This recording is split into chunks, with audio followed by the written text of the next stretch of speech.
Hey everybody, how you doing? This is about to be a really fun video. In this video, I've got out the 270 Winchester. We're going to talk about bow lock drop. We're going to actually, in real life, take this out to extended hunting distances, test our drop and our scope dials in hunting scenarios. It's going to be a whole lot of fun. Make sure you watch all the way to the end of the video. There's going to be a bunch of nerdy data, but still some fun stuff all the way through the video. Here's what we're going to do.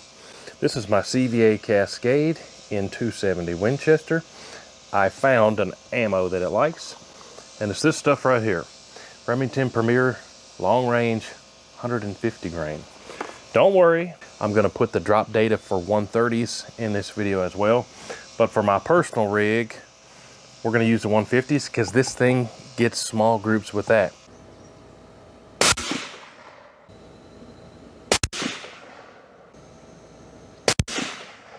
Ho ho ho ho ho ho ho! If we're gonna go long range, you gotta have something that will group small up close. Otherwise, when you stretch it out, well, your groups will be this big and you miss the deer, and that'll be defeating the purpose. So, quick end-to-end rig here. Let me show you what I'm working with. Then we're gonna get right to it. This is gonna be a whole bunch of fun. So, like I said, this is my CVA Cascade. I just bought this one in 270 Winchester. Did a little bit of ammo testing. These do come threaded 5/8, so I've got my Banish 30 V2 can on the end of there. Whole reason I bought this CVA was because they have their 270 in a 24-inch barrel, and I wanted the longest barrel I could get and still be a reasonable priced rig. So I got the CVA Cascade. On top, this is a Zero-Tech Vengeance 24 zoomies, and with our code WHOTEEWHO, those are under 300 beans. So long range scope that isn't going to cost you a fortune, and we're going to test that out and stretch it out today. And for this whole video, I'm going to use my Rock BR Caldwell front rest and just their rear squeeze bag. But like I said, I'm going to test this rig out, document the dials. So here's what I'm going to do. 100 yards, I've got a target right here. I'm going to verify my zero at 100 yards. Then I'm going to get velocities. Then I'm going to do some boop, boop, boop, boop, and then get a drop chart, an energy chart. We're going to talk about 270 Winchester drop rates, energy rates. So if you want to say, oh, I'd like to have this much energy, I can show you at what distance the 270 still has that much energy, which 270, believe it or not, even amongst all these new fancy pants cartridges, 270 is a great hunting cartridge, even at extended ranges. The roller of the past, I don't know how many years, has been 6.5 Creedmoor. 270 way outperformed 6.5 Creedmoor. So, let's get to it. First thing I got to do, let me turn on my long range camera at the 100-yard target, and we'll verify that I did this correctly and got my turrets back to zero. And then we're going to get into the fun part. So, let me turn this other camera on and we'll send one at 100 yards. CVA Cascades, I'm a big fan of them. This thing fed really well so far, and all my ammo testing and everything didn't have any problems feeding from the mag. But since I'm just testing this one at 100, verifying it, I'm gonna single feed it. So here we go. All 24 zoomies. Do my best on my squeeze here at 100, and hopefully this ends up on that paper plate down there, right in the bullseye center.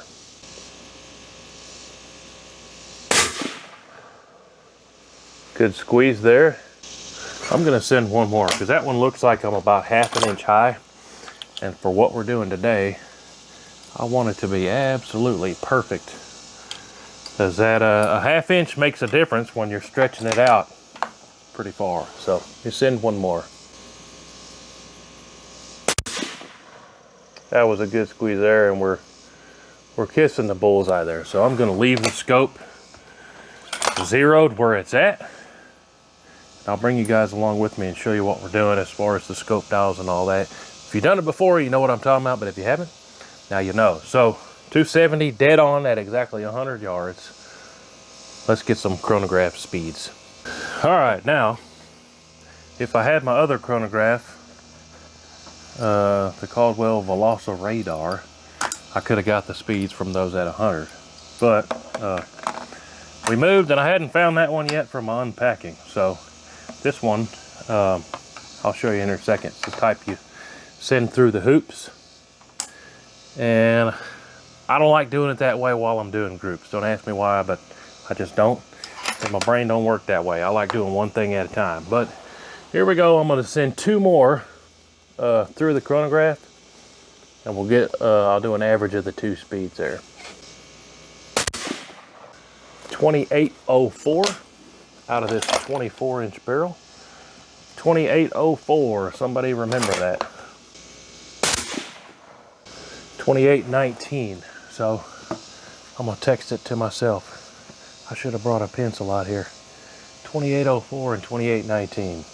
Average of those is 2811.5, so that's the speed we're gonna use for our charts. And just looking down there, I sent those downrange into the same target, so I guess I should have just done that from the start, huh? Then I'd have some more readings, but it's looking about a ½ inch high. So before we go any further, I'm gonna click this down to this MOA scope and then re-zero this top turret. But 2811 is the muzzle velocity we're gonna be working off with here.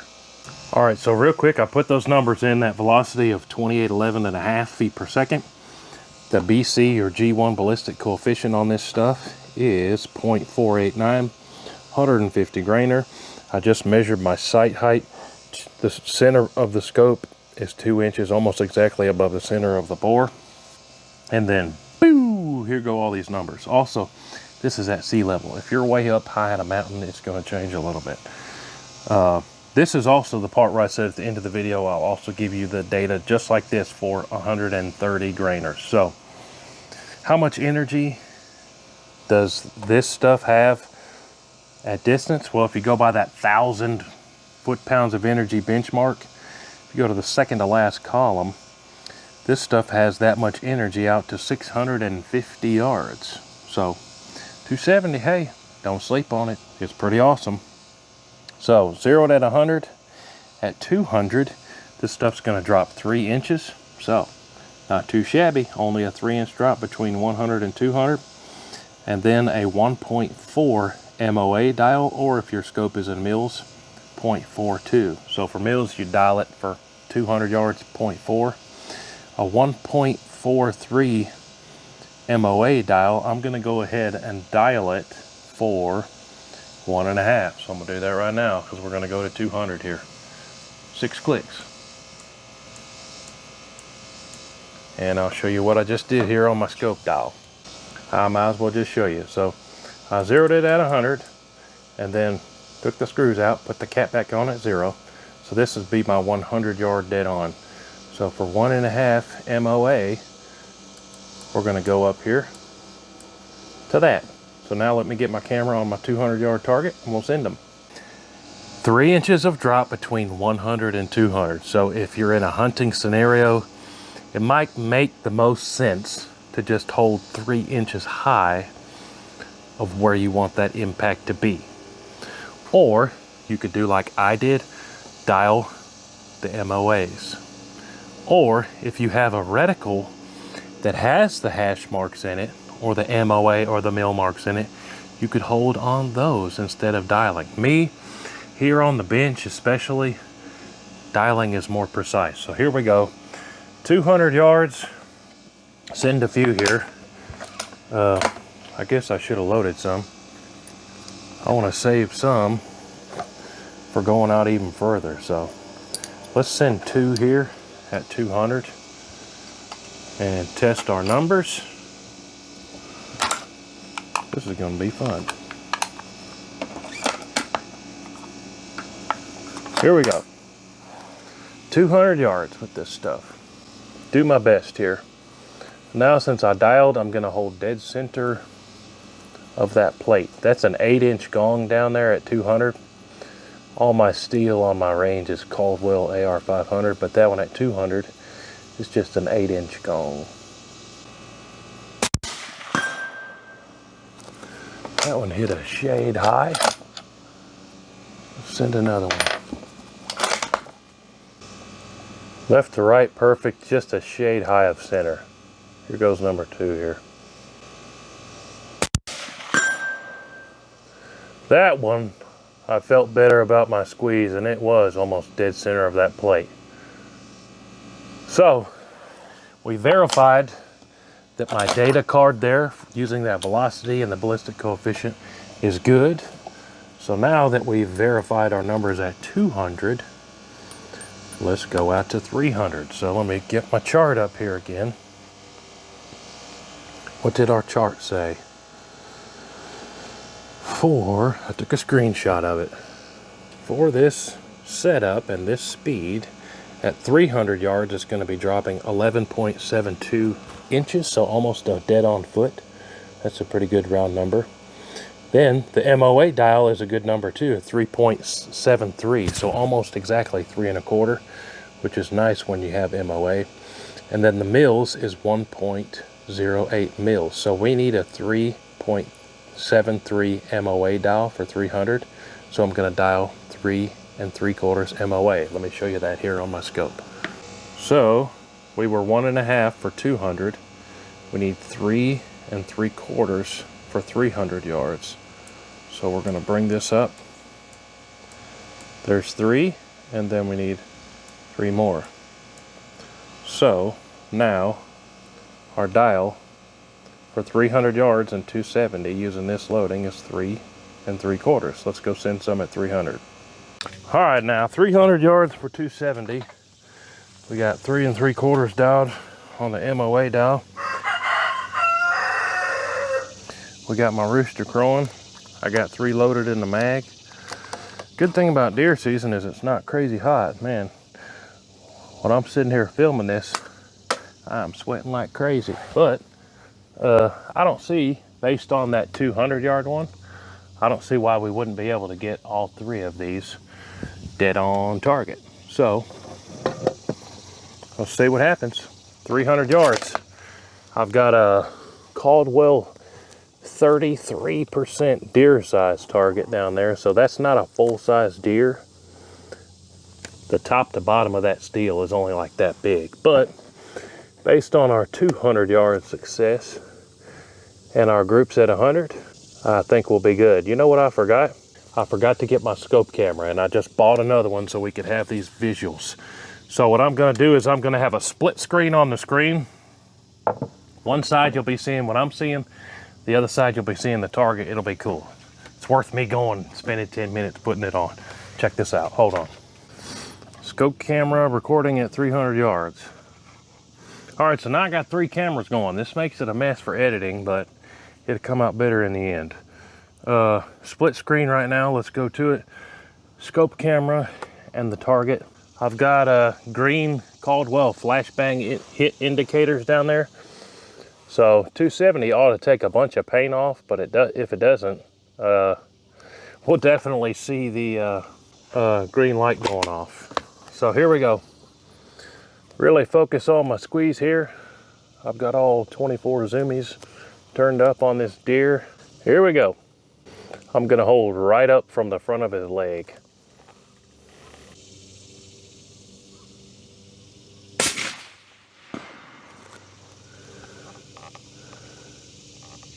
Hit just a shade high there, but again, that's not a full-size deer. That's a 33% deer there. Send 2 more with the exact same hold. Just see what kind of group we get at 300.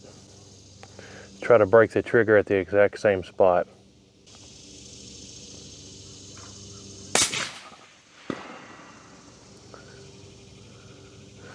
Up and down, or left to right, about the same on that one. Up and down, a shade different. Last one here at 300.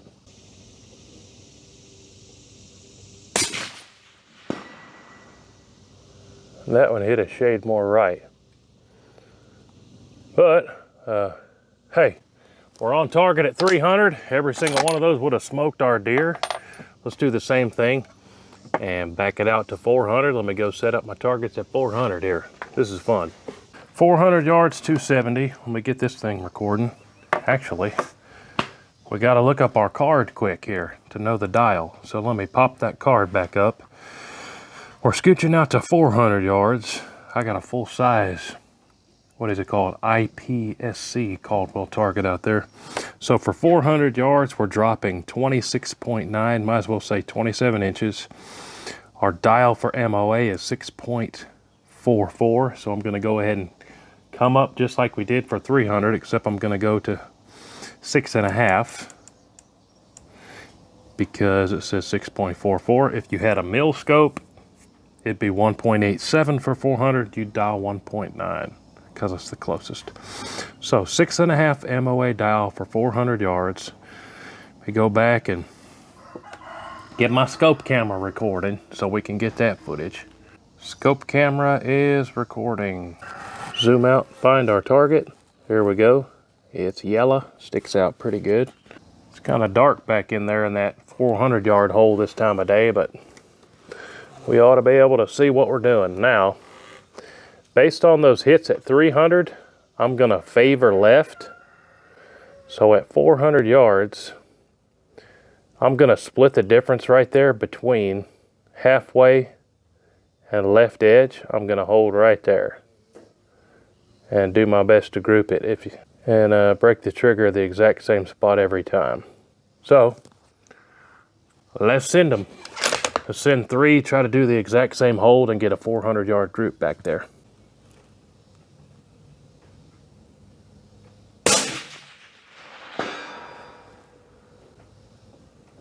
So looks like we hit basically dead center. So our chart is still verified all the way out to 400 yards. Let's send 2 more, try to do exactly the same thing. Almost no wind today, which is good. Good for the flinging, it's not good for the feeling of a breeze.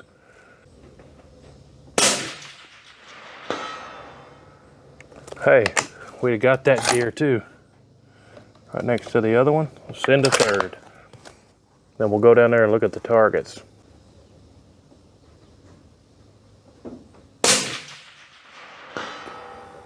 Man, that one hit the exact same spot as the other one. That is pretty good. 400 yard group, we're stacking them on top of each other. You know what? This is too much fun. Let's send another one. Hopefully I don't destroy our group here, but it's too much fun. I think there's a song that says there's no such thing as too much fun or something like that. Send another one. Try to do that exact same hold there.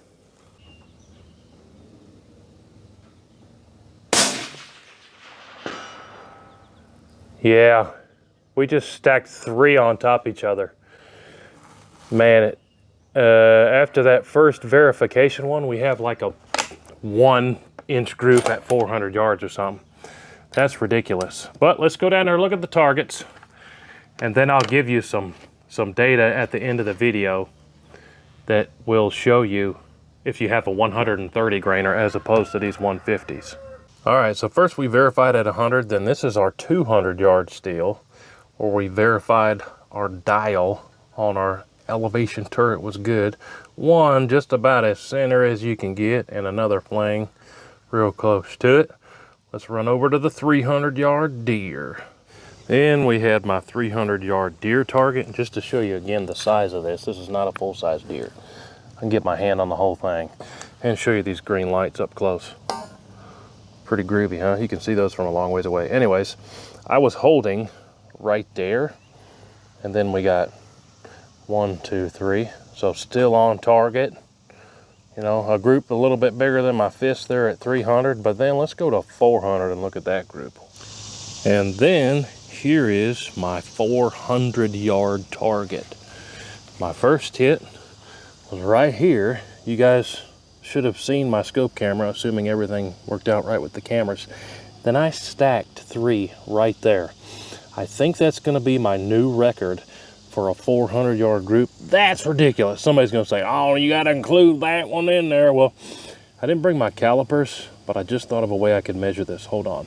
So I have one of these in the side-by-side, which is 1 inch squares. So if you're gonna make me count that first one I sent down range, that's gonna be about a 4 inch group total at 400 yards, which means we're still sub MOA. But if you want to measure these, I'll put that hit right there in the center of that. That all day is a 1.5 inch group. Actually, probably 1 3/4 inch group. Get this camera to focus. It's a 1 3/4 inch group at 400 yards, y'all. 400 yards out of those 3. Man, if that don't hunt, I don't know what will. That's what I'm talking about when you gotta ammo test and find what your specific rig likes. Whew. All right, so there you have it. Don't forget, if you're waiting for the 130 grain data, just wait. I hadn't forgot about you. But another part of my show is showing you that you don't have to spend a fortune to do this kind of stuff, guys.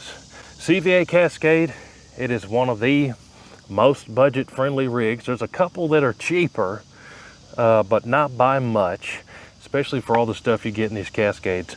I bought this from my local shop, Tolliver's, about a week ago, specifically because CVA makes the 270 in a 24-inch barrel. I wanted all the velocities I could get. I'm gonna turn this turret down all the way to 0 while I'm sitting here thinking about it, so we'll be ready to go next time. Budget-friendly scope. This scope is under 300 beans if you use our code 0 Tech Vengeance, 24 power zone. Hey, you saw what we did here today. We hit that one too. You should have seen that blinky in the footage. Pretty sweet. But man, 400 yards, 270 Winchester, CVA Cascade, 0 Tech Vengeance, and my Banish 30 V2 can on there. And that Remington Premier long range 150 grainer. I really had high hopes for this stuff, and it showed out here today. But man, appreciate you watching. I've got to go edit this video. I'm super excited to watch the footage. You should have been able to see the trace. Woo! These things arcing down in there. Woo woo! Pow!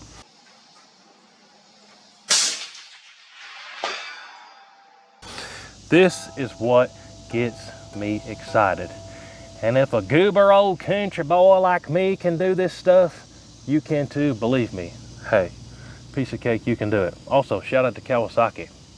That's what I use, Kawasaki Ridge, to get back and forth to the targets and stuff. That's a good machine. And in the summer, that thing has AC, believe it or not. So shout out to Kawasaki and the Ridge. That's an awesome piece of equipment. But man, I could sit here and ramble on to you all day.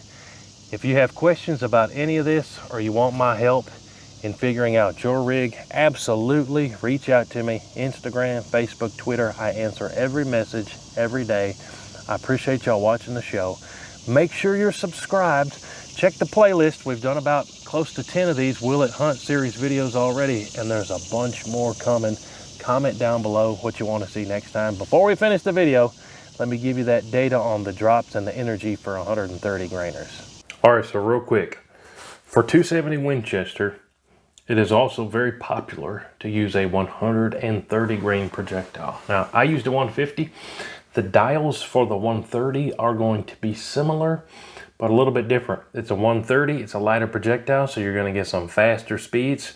I'm gonna pop up a chart right here. All conditions are the same, except I changed the ballistic coefficient. I actually used this data off this Remington core lock tipped. It is a 130 grain projectile. I wrote the BC on there. It's 0.447. So this chart's the same as the one I used to dial. If you're using 130 grain, this one specifically, BC 0.447, 130 grain projectile, and I use the velocity of 3,050 feet per second. That's pretty ballpark for most 130 grainers. And there's your dials. You can see it's a little bit flatter up front. At 200, it would have dropped 2.3 inches. At 300, 9 inches. At 400, 22 inches. So your dials are going to be a little bit less if you're using a 130. So here's all this data and all the energy. Looks like the energy comes out to be about the same at distance. And you dial these MOAs and mils just like I did today, except based on these numbers. 130 grainers and a 270. Let me know what your 270 likes the best. 130s, 120s, 140s, 150s. Let me know what yours likes in the comment down below. But here's the numbers for your dials in the 130 grainers. Appreciate y'all watching. We'll see you on the next one. Woo-hoo!